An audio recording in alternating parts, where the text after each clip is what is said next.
Hi hello, ഇന്ന് ഞാൻ വന്നിട്ടുള്ളത് നമുക്ക് ചൂടുകാലത്തൊക്കെ ഉപയോഗിക്കാൻ പറ്റിയ നല്ല അടിപൊളി ഒരു സോപ്പ് ഉണ്ടാക്കാനായിട്ടാണ് കേട്ടോ. അതും ആയുർവേദിക് സോപ്പ്. നമ്മുടെ വീട്ടിലുള്ള കുറേ ചേരുവകളൊക്കെ വെച്ചിട്ട് തന്നെയാണ് നമ്മളിത് ഉണ്ടാക്കുന്നത്. അപ്പോൾ നമുക്ക് നേരെ വീഡിയോയിലോട്ട് പോകാം. അതിന് മുമ്പായിട്ട് എല്ലാവരും ചാനൽ ഒന്ന് സബ്സ്ക്രൈബ് ചെയ്യുക. വീഡിയോ ഇഷ്ടപ്പെട്ടിട്ടുണ്ടെങ്കിൽ ലൈക്കും ഷെയറും ചെയ്യാൻ മറക്കരുത് കേട്ടോ. അപ്പോൾ നേരെ നമുക്ക് വീഡിയോയിലോട്ട് പോകാം.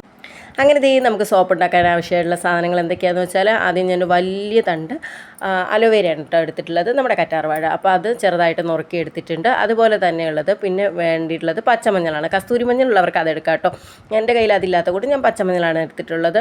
പിന്നെ അതുപോലെ തന്നെ നമുക്ക് വേണ്ടത് ആര്യവേപ്പിലയാണ്. ഞാൻ ഒരു 4 തണ്ട് ആര്യവേപ്പില ഇവിടെ എടുത്തിട്ടുണ്ട്. പച്ചമഞ്ഞൾ ഏകദേശം ഒരു 50 ഗ്രാമാണ് കേട്ടോ എടുത്തിട്ടുള്ളത്. അപ്പോൾ ഇനി ഇത് നമുക്ക് മൂന്നും കൂടി മിക്സിയിലിട്ട് നന്നായിട്ട് അരയ്ക്കാനുള്ളതാണ്. മൂന്നും കൂടെ നല്ല പേസ്റ്റ് പരുവത്തിൽ അരയ്ക്കണം. ഞാനിത് അരിച്ചൊന്നും എടുക്കുന്നില്ല. അപ്പോൾ നമ്മൾ നല്ല പേസ്റ്റ് പരുവത്തിലായിട്ടാണ് ഇത് മൂന്നും കൂടി അരച്ചെടുക്കുന്നത് കേട്ടോ. അതിനാണ് ഞാൻ ഇത്രയും ചെറിയ പീസാക്കിയിട്ടിരിക്കുന്നത്. കാരണം വലിയ പീസുകളായിട്ടുണ്ടെങ്കിൽ ചിലപ്പോൾ നന്നായിട്ട് തിന്നായിട്ടൊന്ന് അരഞ്ഞ് കിട്ടാനായിട്ട് കുറച്ച് ബുദ്ധിമുട്ടായിരിക്കും. അപ്പം നമുക്ക് ഇത്രയും ചെറിയ പീസുകളാകുമ്പോഴത്തേക്കും നല്ലപോലെ അരഞ്ഞ് കിട്ടും കേട്ടോ. പിന്നെ ഇവിടെ എടുത്തിട്ടുള്ളത് ഗ്ലിസറിൻ സോപ്പാണ്. ഗ്ലിസറിൻ സോപ്പ് നിങ്ങളുടെ കയ്യിലില്ല എന്നുണ്ടെങ്കിൽ നിങ്ങൾക്ക് പിയേഴ്സ് സോപ്പ് എടുക്കാം കേട്ടോ. നമ്മുടെ സാധാരണ പിയേഴ്സ് ഉണ്ടല്ലോ, ആ ഒരു സോപ്പ് എടുക്കാം. കാരണം അതിൽ നന്നായിട്ട് ഗ്ലിസറിൻ അടങ്ങുന്ന സോപ്പാണ്. 93% ഗ്ലിസറിനാണ് കേട്ടോ നമ്മുടെ പിയേഴ്സ് സോപ്പിലുള്ളത്. അപ്പോൾ അതാണ് നമുക്ക് ഏറ്റവും നല്ലതായിട്ടുള്ളത്. അപ്പോൾ ഞാനത് ഇല്ലാത്തത് കൊണ്ടല്ല, എനിക്ക് ഗ്ലിസറിൻ സോപ്പ് വാങ്ങാൻ കിട്ടിയത് കൊണ്ടാണ്. ഇത് നമ്മുടെ സാധാരണ കടകളിലൊക്കെ കിട്ടുമെന്ന് എനിക്ക് അറിയത്തില്ല. ഇത് ഞാൻ നമ്മുടെ അമ്പലത്തിലെ ഉത്സവത്തിന് പോയപ്പോൾ അവിടെ കണ്ട് മേടിച്ചാണ്. മുമ്പ് ഞാനിങ്ങനെ വാങ്ങിയിട്ടുണ്ടാക്കിയിട്ടുണ്ട്. അപ്പോൾ അതാണ് എനിക്ക് കുറച്ചും കൂടെ ബെറ്റർ ആയിട്ട് തോന്നിയിട്ടുള്ളത്. അപ്പോൾ ഇനി നമുക്ക് മൂന്നും കൂടി ഒന്ന് നന്നായിട്ട് അരച്ചെടുത്തിട്ട് വരാം. അപ്പം നമ്മുടെ സഹായത്തിനായിട്ട് ഇവിടെ ശിവയുടെ കുഞ്ഞിക്കൈ വന്നിട്ടുണ്ട് കേട്ടോ.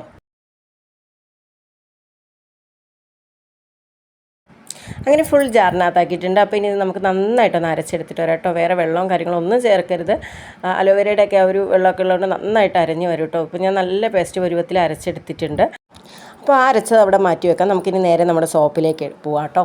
അപ്പോൾ സോപ്പ് ഞാനിവിടെ 2 എണ്ണം എടുത്തിട്ടുണ്ട്. ആ സോപ്പ് നമുക്ക് ചെറിയ പീസുകളായിട്ടൊന്ന് കട്ട് ചെയ്തെടുക്കണം. അപ്പോൾ മെൽറ്റ് ചെയ്യിക്കാൻ വേണ്ടിയിട്ടാണ്. അപ്പോൾ നമ്മളത് നന്നായിട്ട് ഇതുപോലെ ഞാൻ ചെറിയ പീസുകളായിട്ട് കട്ട് ചെയ്തെടുത്തിട്ടുണ്ട് കേട്ടോ. ഇനി നമുക്കിത് ഡബിൾ ബോയിൽ ചെയ്തിട്ടാണ് നമ്മൾ മെൽറ്റ് ചെയ്യിക്കുന്നത്. അപ്പം ഞാനിവിടെ ഒരു പഴയ ചീനിച്ചട്ടിയാണ് വെച്ചിരിക്കുന്നത്. അതുകൊണ്ടാണ് കളർ ഇങ്ങനെ ഇരിക്കുന്നത് കേട്ടോ. പഴയൊരു ചീനിച്ചട്ടി, അതിൻ്റെ പുറത്തായിട്ട് അതുപോലെ തന്നെ അതിൻ്റെ അകത്തായിട്ടൊരു അതുപോലെ തന്നെ കുറച്ച് വെള്ളമൊക്കെ ഒഴിച്ചതിന് ശേഷം ഒരു പഴയ പാത്രം തന്നെ വെച്ചിട്ടുണ്ട് കേട്ടോ. അപ്പോൾ ആ പാത്രത്തിലേക്ക് നമ്മൾ നേരെ വെള്ളം നന്നായിട്ട് തിളച്ചതിന് ശേഷമാണ് സോപ്പിട്ട് കൊടുക്കുന്നത്. അപ്പോൾ നമ്മൾ കട്ട് ചെയ്ത് വെച്ചിട്ടുള്ള ഫുള്ള് സോപ്പിട്ട് കൊടുത്തു. ചൂടായി തുടങ്ങിയപ്പോൾ തന്നെ നന്നായിട്ടൊന്ന് മെൽറ്റാകാൻ തുടങ്ങിയിട്ടുണ്ട് കേട്ടോ. അടിഭാഗത്തൊക്കെ നന്നായിട്ട് മെൽറ്റാകാൻ തുടങ്ങിയിട്ടുണ്ട്. പെട്ടെന്ന് തന്നെ ആയി കിട്ടും. അങ്ങനെ നമ്മുടെ സോപ്പ് ഫുള്ളായിട്ടിവിടെ നന്നായിട്ട് മെൽറ്റായി നല്ലൊരു ഇതിലായിട്ടുണ്ട്. അപ്പം ഇനി നമുക്കതിലേക്ക് അരച്ച് വെച്ചിട്ടുള്ള നമ്മുടെ മിക്സ് ചേർത്ത് കൊടുക്കാം കേട്ടോ. അപ്പോൾ മിക്സ് ഫുള്ളായിട്ട് ഞാൻ ചേർത്തിട്ട് നന്നായിട്ട് ഒന്നുകൂടി മിക്സ് ആക്കണം ഫുൾ. അതായത് നമ്മുടെ ആ സോപ്പുമായിട്ട് നല്ലപോലെ മിക്സ് ആവണമല്ലോ. അതിന് വേണ്ടിയിട്ട് എല്ലാ ഭാഗങ്ങളിലും എത്താൻ വേണ്ടിയിട്ട് നന്നായിട്ടൊന്ന് മിക്സ് ചെയ്ത് കൊടുക്കണേ. അടുപ്പിൽ നിന്ന് ഇറക്കി വെച്ചിട്ടാണ് കേട്ടോ ചെയ്യുന്നത്. അല്ലെങ്കിൽ പിന്നെ നമ്മൾ ആ ഒരു ടൈമിൽ അത് മിക്സ് ചെയ്തെടുക്കാനൊക്കെ ബുദ്ധിമുട്ടായിരിക്കും. അപ്പോൾ അതുകൊണ്ട് നന്നായിട്ട് തന്നെ ഒന്ന് മിക്സ് ചെയ്ത് കൊടുക്കണേ. അങ്ങനെ നമ്മൾ ചേരുവയൊക്കെ ചേർത്തതിന് ശേഷം ഒന്നുകൂടി നമ്മളൊന്ന് ജസ്റ്റ് ചൂടാക്കി നന്നായിട്ട് ഒന്നുകൂടെ സെറ്റാക്കി എടുക്കുകയാണ് കേട്ടോ. ഇപ്പോൾ ഒന്നുകൂടെ നല്ലപോലെ ചൂടായിട്ടുണ്ട്. ആ ഒരു കളറൊക്കെ കണ്ടോ, നല്ല ഭംഗിയുള്ള കളറായാലേ. ആ ഒരു പച്ചമഞ്ഞളിൻ്റെയും അതുപോലെ ആര്യവേപ്പിലയുടെയൊക്കെ ആ ഒരു കളറാണ്. നല്ല കളർ ചേഞ്ച് വന്നിട്ടുണ്ട് കണ്ടോ. നല്ല ഡാർക്ക് റെഡായിട്ടുണ്ട്. റെഡും അല്ല ഓറഞ്ചും അല്ല, നല്ല ഭംഗിയുള്ളൊരു കളറല്ലേ. അപ്പോൾ ഇനി എൻ്റെ കയ്യിൽ സോപ്പിന് വേണ്ടിയിട്ടുള്ള മോൾഡൊന്നുമില്ല. അപ്പം ഞാൻ ഈ ഒരു ബോക്സാണ് കേട്ടോ എടുക്കുന്നത്. അപ്പോൾ കുറച്ച് നമുക്ക് ആറിയതിന് ശേഷമേ, പ്ലാസ്റ്റിക് ബോക്സ് ആയതുകൊണ്ട് തന്നെ കുറച്ചൊന്ന് ആറിയതിന് ശേഷമേ ഒഴിച്ചു കൊടുക്കാനായിട്ട് പറ്റുള്ളൂ. ഇപ്പോൾ ഏകദേശം ഒന്ന് ആറിയൊക്കെ സെറ്റായി വന്നിട്ടുണ്ട്. അപ്പോൾ ഇനി നമുക്കത് നേരെ അതിലേക്ക് ഒഴിച്ചു കൊടുക്കാം. അപ്പോൾ കറക്റ്റ് ടൈം, അതായത് ആ ഒരു പാത്രം ഇങ്ങനെ മറിഞ്ഞ് പോകുന്നുണ്ട്. ആ ഒരു ടൈം ആയപ്പോഴത്തേക്കും ഒഴിക്കാനായിട്ട് ശിവയുടെ ഹെൽപ്പൊന്നുമില്ല, ആരുമില്ല. അതുകൊണ്ട് തന്നെ ഞാൻ തനിയെ ഒരു കയ്യിൽ ക്യാമറ പിടിച്ചിട്ട് ഒഴിച്ചത് കൊണ്ട് കുറച്ചതേ വെളിയിലേക്കൊക്കെ പോയിട്ടുണ്ട് കേട്ടോ. അപ്പം ഞാനതിൽ ഏകദേശം കുഴപ്പമൊന്നുമില്ല, നമുക്ക് കറക്റ്റ് ആ ഒരു അളവിൽ കിട്ടിയിട്ടുണ്ട്. ഒരുപാട് നിറച്ചൊഴിക്കാനായിട്ട് പറ്റില്ലല്ലോ.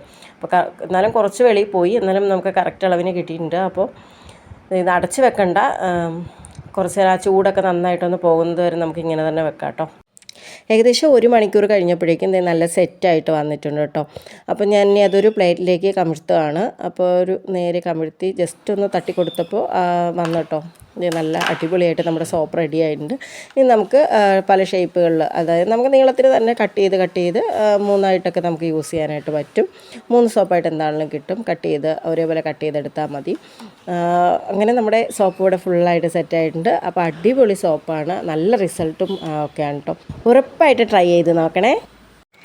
അപ്പോൾ thank you for watching. Tata, bye bye.